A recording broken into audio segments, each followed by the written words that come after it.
Hello and welcome. I am so excited that you are here to learn more about these 9 books that I recommend if you are trying to find your purpose or live your purpose. These books are really helpful as you begin your journey, as you continue your journey, or if you find that you are kind of facing a roadblock as you live the life that you dream for yourself in alignment with your core values and purpose, and you're having trouble sort of continuing that journey. If you need to fill up the tank, these books are going to be really helpful for that as well. My name is Lauren Gaggioli. I am an online entrepreneur and a content marketing strategist, but I came to this work, because I dropped my list here. I came to this work through a very sort of natural path, which is to say I was feeling really lost. And my favorite thing to do when I'm feeling really lost is to find books that will help me get out of my rut or take the next right step or even find the next right step. And so when I had built my first company and was feeling a little lost, I decided to craft a program around some of the reading that I had been doing to sort of bring all of the principles of this reading together. And the result of that is Big Why Life, which is my online course about naming your purpose and living your purpose. So this is a great starting place if you're feeling like, I just want to read a little bit and start my own journey. That's wonderful, and I do hope you'll stay connected. I have a free giveaway on this page of my 111 core values to choose from. So if you are interested in getting that as a free downloadable PDF, by all means, do download that. There's a pop-up, and at the bottom of the page, there's a place where you can put in your name and email address to get that free download. But I'm going to give you a little insight into why I chose these books and what I think they're good for, and then you can pick and choose your own adventure, or if you'd like to join me in the program, I would love to facilitate your journey, because this kind of work is the kind of work that has ripple effects in our world. And I genuinely believe that my life, my world, my kids' lives and world is made better if you out there somewhere are living the life of your dreams. I think there's a lot of positivity to be found in that, and that it does not go unnoticed by others. And so I hope that these books help you. So let's go ahead and dive in. So the first set of 3 books are 3 books that I recommend to folks who are just beginning this journey. They're realizing something's off and they're going, oh gosh, where do I even begin? How do I start to live a life of purpose? Well, my very first stop is Braving the Wilderness with Brené Brown. Now, Dr. Brené Brown is, I call her my patron saint of vulnerability. I like Dr. Brené Brown. I'm not interested in being vulnerable. She's very funny and kind of dry.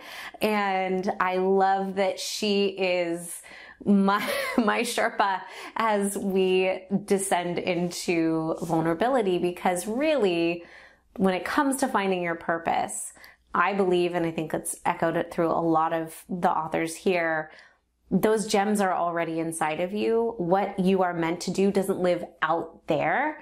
However, it is already living inside of us, and we have to start stripping away the layers that we put over ourselves, the roles we're filling. Not necessarily that we shirk our responsibilities, but when we are catering to others rather than really hearing the hollering of our own hearts, that is problematic. And so it requires us to be very vulnerable with ourselves first, which is kind of tough. And so I love that Dr. Brené Brown takes our hand and walks us through some steps about how to do that. And I highly, highly recommend starting there if you're feeling uncertain, or if you're feeling like you're disconnected with your inner knowing, with your intuition. That's the best place to start. Now, I think another thing that can be tricky when we are beginning our journey is we sometimes have this kind of fixed identity. And this is something that Adam Grant speaks to in his book, Think Again. So Think Again, I think, should be required reading for literally every high school student in our country, and probably every adult too. If we all just read it every year, I think our world would be a far better place. But the idea is that we allow our core values to be what we align ourselves with, rather than kind of this tribal mentality, right? It allows us to open the door to learning new and different ways of living out our core values. We stay true to the core values, but the ways in which we live them out are different. And this is really critical when it comes to naming your purpose or living your purpose.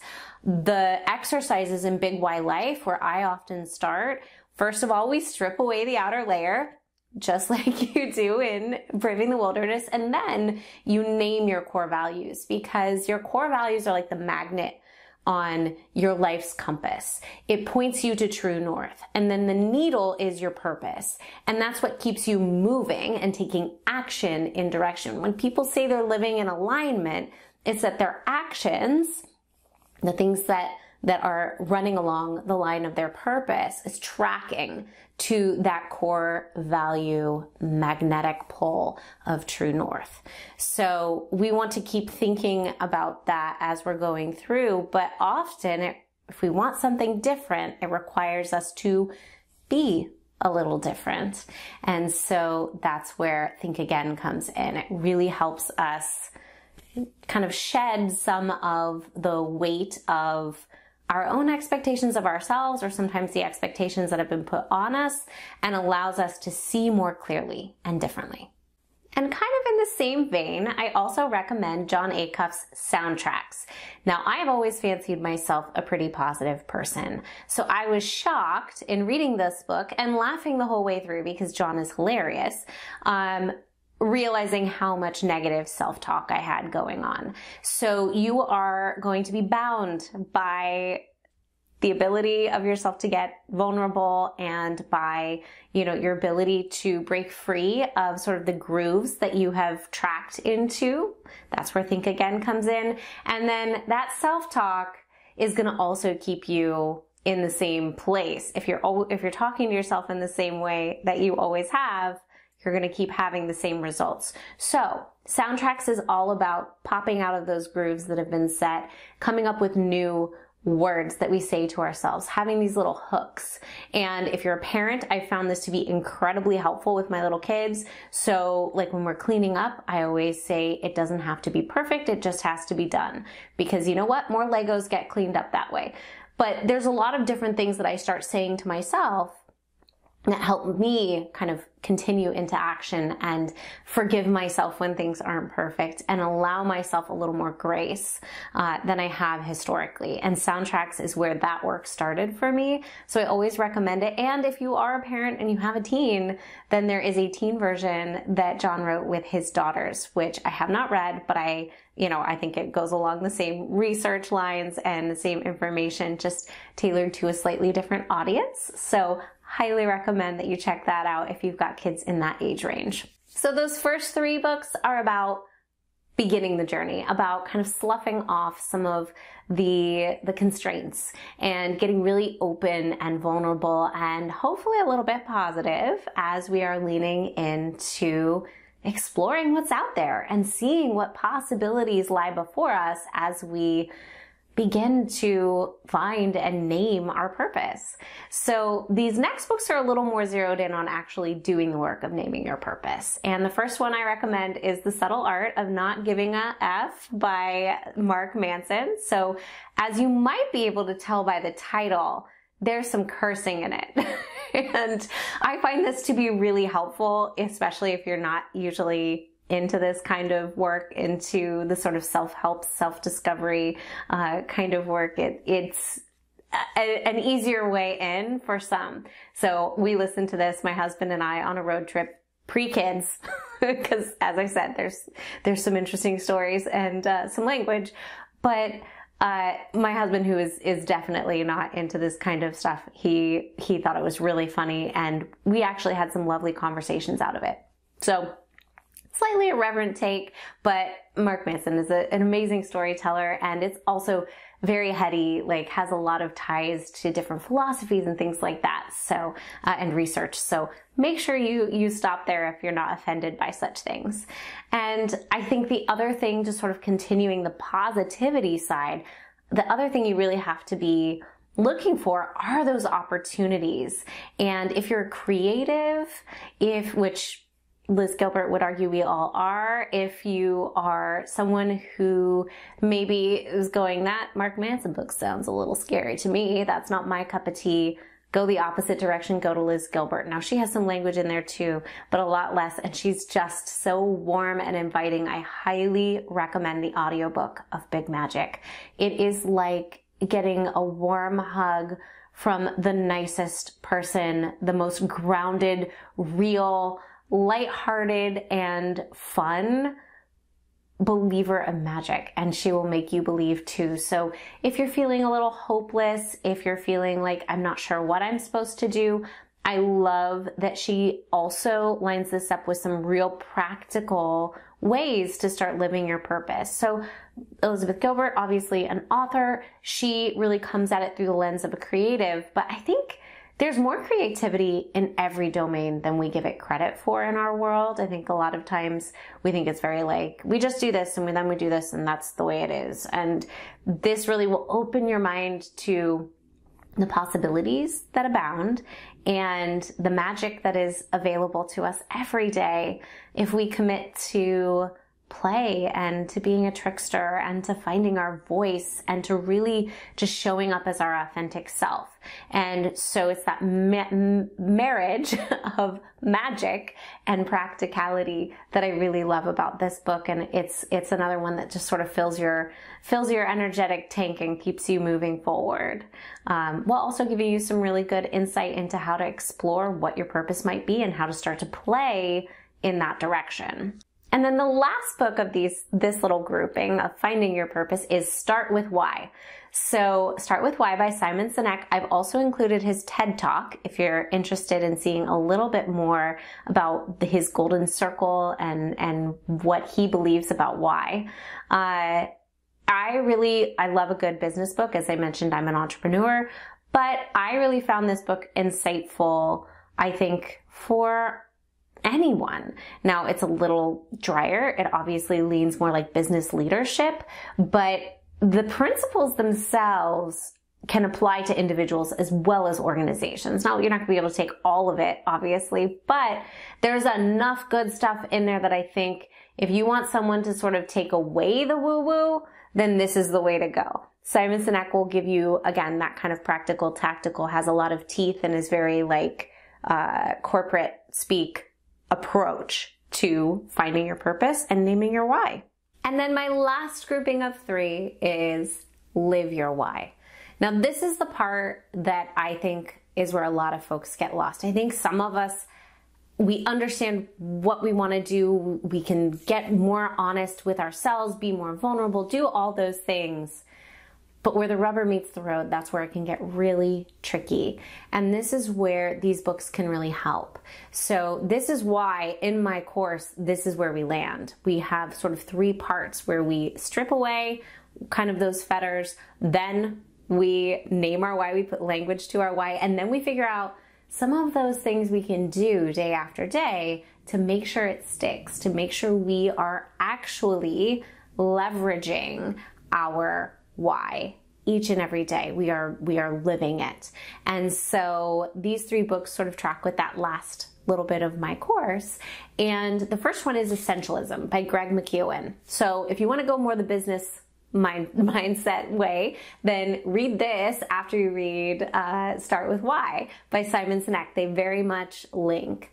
But Essentialism is about finding that singular thread. And again, he's talking a lot about corporate culture, but it has so many practical applications to just everyday folks. It's a great read to help you sort of distill and get focused on like what really matters. What else can fall away? what can we say no to, as well as what can we say yes to? And the no list should be longer than the yes list. And when we get really dialed in on that, you know, that hurdle of finding time to do what we love, finding time to live our purpose, suddenly we have fewer excuses. So I love this book for kind of helping you winnow the wheat from the chaff and figure out what your next right steps ought to be. The other book that I would recommend here is Atomic Habits. And again, like a lot of people in business are reading these books or would recommend these books, but Atomic Habits also has applications for us all. It's this idea of the tiny, tiny shift making a huge impact on our life. It's by James Clear. I also subscribe to James Clear's newsletter. It's one of my favorite things every Thursday. It's like the one newsletter that I always read because I just find it so like really distilled and insightful. And this book is full of that. It's a whole book of distilled and insightful. So get ready to have your mind blown. But the thing that I think this book really inspired me to start thinking about are vectors, which is a very strange thing to say in a video about books that will help you find and live your purpose. But this idea that a 1% nudge has such significant impact on our future. And so he, in this book, gives the example of a plane taking off from LA heading to New York. If it's off by 1%, 3.5 degrees, it will land in DC, not in New York. And so that idea of the extrapolation, you know, our day-to-day life is where we live our purpose. The big goals are across the time that we cannot tell how far off we're going to be if we don't start taking that action today. And so that really sticks in my mind and keeping my vector on track. Again, that idea of life's compass and that magnetic true north of your core values, how you live that is what matters. And we do an exercise in Big Y Life where we talk about, you know, what are your, it's blue sky dreaming. What do we talk or what do we dream for our big, beautiful life? What's our juiciest goal? And then we back it up and we say, okay, what do you want your ideal day to look like? And a lot of people have a hard time thinking about their ideal day. But the thing is, you don't get to the big, juicy goals if your ideal day isn't kind of in alignment with that. And so habits are one of the ways we can keep that flowing. And by being habitual about the things that really matter to us and prioritizing those, a la essentialism, that sort of power-packed duo can help you live your purpose more fully each and every day. I think the other thing that this book reminds me every day of my life as a busy mom of two and a business owner with clients and, you know, a husband and friends and fun things that I like to do and all that. It reminds me about the power of 15 minutes. If I can live in my purpose for 15 minutes each and every day, some days that's all I can manage, and some days, actually every day, that is enough because it keeps the momentum in moving in that forward direction. So highly recommend Atomic Habits. And lastly, one of my very favorites, I literally flew to Florida to meet this author, Jen Sincero. You Are a Badass. Her whole series is amazing. So by all means, listen. She's another one you have to listen. She needs to be in your earballs because she's hilarious. And like her voice, I can hear her reading her own books and it makes me laugh sometimes even when I'm not listening to it. I think about the way she tells certain stories. They just stick in a really fun way. But again, that kind of going, it is woo-woo a little bit, but it's also like brass tacks of like what needs to be done to keep you moving in the right direction. And so it really kind of fills that energetic tank. Again, one of those that's like high vibe and will help you live your purpose in the most profound way that you possibly can. And again, sometimes those dreams are really big. Sometimes they're not. Sometimes they're quiet little dreams. You know, tending a garden is your purpose. That fills you up. That fulfills your life. Don't dismiss that. You know, no dream is too big. No dream is too little. All are welcome here. But if you need support moving in the direction of your dream, then I would highly recommend scrolling down to the bottom of this page, getting the values worksheet, the core values worksheet, because that is hugely helpful as you move through this work. Whether you pick up one of these books, all of these books, depending on where you are in your journey, that idea of core values that you can choose from, it's a list of 111 different core values, and you can pick your top 3 or 5 that will help you start to set that intention for each and every day of the way you wish to live and the legacy you want to lead and the purpose that you are living out each and every day as an example to those around you. So I would love to support you in that work, and I really hope that you will enjoy these reads. Please circle back, tell me how you liked them. And if you have any questions or would like to join the course, if you're like, you know what, I could read all these books, or I could just get down to brass tacks and within, 6, 8, 12 weeks have an answer, a firm answer, and kind of go through the progression of what I've laid out here, I would love to see you in Big Y Life. So you can come and learn more about that at bigylife.com. So I hope to see you in your inbox, in the course, or just on the page. I hope you enjoy these books. Happy reading, and I'll see you soon.